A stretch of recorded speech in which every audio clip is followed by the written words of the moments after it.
आज मैं दोस्तों आपको बताने वाला हूं कि LG इन्वर्टर स्प्लिट AC में आपका जो CH41 एरर और CH44 एरर क्यों आता है। अक्सर ये PCB में एक ख़ास पार्ट के ख़राब हो जाने की वजह से हमें CH41 और CH44 एरर देखने को मिलता है। इस वीडियो में जानिए वो कौन सा पार्ट है जो ख़राब हो जाने की वजह से कि हमारा ये एरर आता है, उसे कैसे टेस्ट करना है और क्या इसका सलूशन है। स्टेप बाय स्टेप आज हम इस वीडियो में जानेंगे। और ये जो वीडियो है हमारे टेक्नीशियन के लिए है जिन्हें ये एरर का पता होना बहुत ही ज़रूरी है। अगर वो फील्ड पे जाते इस तरह का एरर उन्हें देखने को मिलता है, उसे किस तरह से रिपेयर करना है आज हम इस वीडियो में जानेंगे। तो वीडियो को शुरू करते हैं। अगर आपने अभी तक हमारे चैनल को सब्सक्राइब नहीं किया है तो चैनल को सब्सक्राइब कर दे, बेल आइकन दबा दे ताकि आपको हर नई वीडियो का नोटिफिकेशन मिलता रहे। वीडियो अच्छी लगी है तो लाइक करें। दोस्तों, हमारा जो CH41 एरर और हमारा जो CH44 एरर आता है वो हमारा इन सेंसर के वजह से आता है। अगर ये हमारी जो सेंसर लगी हुई है, जैसे कि आप देख रहे हैं ये सेंसर, अगर ये सेंसर हमारी ख़राब हो जाती है तो आपको इस तरह का एरर देखने को मिलेगा। CH41 एरर जो होता है हमारे इस डिस्चार्ज पाइप सेंसर का एरर होता है। ये हाई प्रेशर पाइप सेंसर भी इसे बोलते हैं, डिस्चार्ज थर्मिस्टर भी बोलते हैं। और अगर इसको प्रॉपर सिग्नल नहीं मिलेगा तो हमारे डिस्प्ले पे आपको CH41 एरर देखने को मिलेगा। अब ये इसका काम क्या होता है, ये कंप्रेसर के जो डिस्चार्ज तापमान होता है, हमारा जो टेम्परेचर होता है कंप्रेसर का, टेम्परेचर को नापने का काम करता है। अगर ये डिस्चार्ज पाइप सेंसर का जो तापमान है, टेम्परेचर है, बहुत ज़्यादा बढ़ जाएगा तो ये कंप्रेसर को बंद करने का काम करता है, एक प्रोटेक्शन मोड में चला जाता है।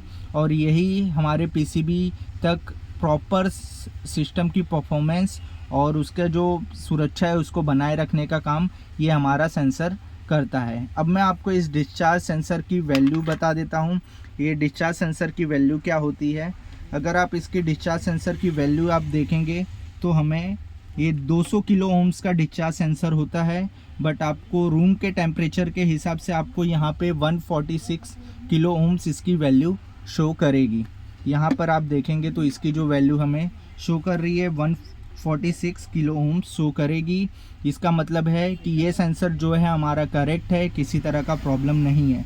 अगर ये हमारा सेंसर मेगा ओम्स में चला जाता है या इसकी वैल्यू बहुत ही कम हो जाती है तब ये हमारा सेंसर ख़राब हो जाता है, तो इसे बदलने की ज़रूरत होती है। अब मैं दोस्तों आपको बताने वाला हूँ कि CH44 एरर क्यों आता है। ये जो एरर होता है हमारे इस एम्बिएंट सेंसर का एरर होता है।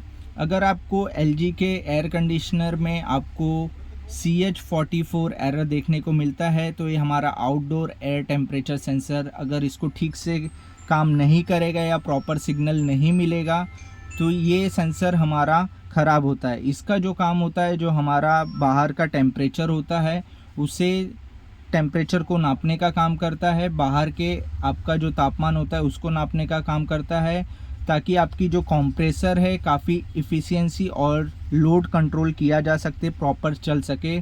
और ये सिस्टम डिसाइड करता है कूलिंग और हीटिंग कितनी फास्ट और स्लो करनी है। वो जो काम करता है इस सेंसर के बदौलत हमारा ये काम होता है।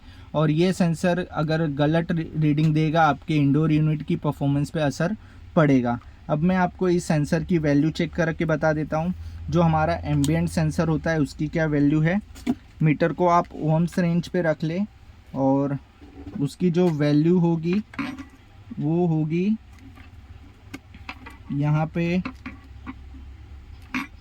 आप देखेंगे तो हमें जो एम्बिएंट सेंसर की वैल्यू शो कर रही है 7.35। ये हमारी 10 किलो ओम्स की सेंसर है जिसकी वैल्यू आपको शो करेगी 7.36 किलो ओम्स की। उसके बाद एक हमारा जो एरर आता है वो कंडेंसर सेंसर का एरर आता है। ये हमारा कंडेंसर सेंसर है और अगर ये हमारा प्रॉपर काम नहीं करेगा तो आपको डिस्प्ले पे CH45 एरर देखने को मिलेगा। ये जो सेंसर होता है इसका काम होता है जो हमारा कंडेंसर का टेम्परेचर होता है, तापमान होता है, उसको ये नापता है और इस डेटा के इसका जो डेटा रहता है उसी से एसी का जो कूलिंग साइकिल होता है, फ़ैन स्पीड होता है और जो हमारा कंप्रेसर का स्पीड होता है उसे कंट्रोल करने का काम ये हमारा सेंसर करता है। ये सेंसर अगर सही से सिस्टम पे अगर काम नहीं करेगा तो आपको सिस्टम में ओवरलोड, ओवर हीटिंग या इनकरेक्ट कूलिंग हो देखने को मिल सकता है। अब मैं इस सेंसर की आपको वैल्यू बता देता हूँ। तो आपको जो वैल्यू आपको दिखेगा इस सेंसर की वो है, आप जैसे कि आप देख रहे हैं मल्टीमीटर में 3.6 किलो ओम्स देखने को, 3.7 किलो ओम्स देखने को मिलेगा। ये जो है हमारा 5 किलो ओम्स का सेंसर है। आपको जो वैल्यू रूम के टेम्परेचर के हिसाब से 3.7 देखने को मिलेगा।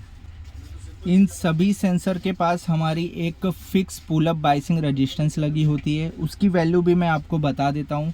सबसे पहले आप देखेंगे यहाँ पे ये हमारा डिस्चार्ज पाइप सेंसर का है सॉकेट है।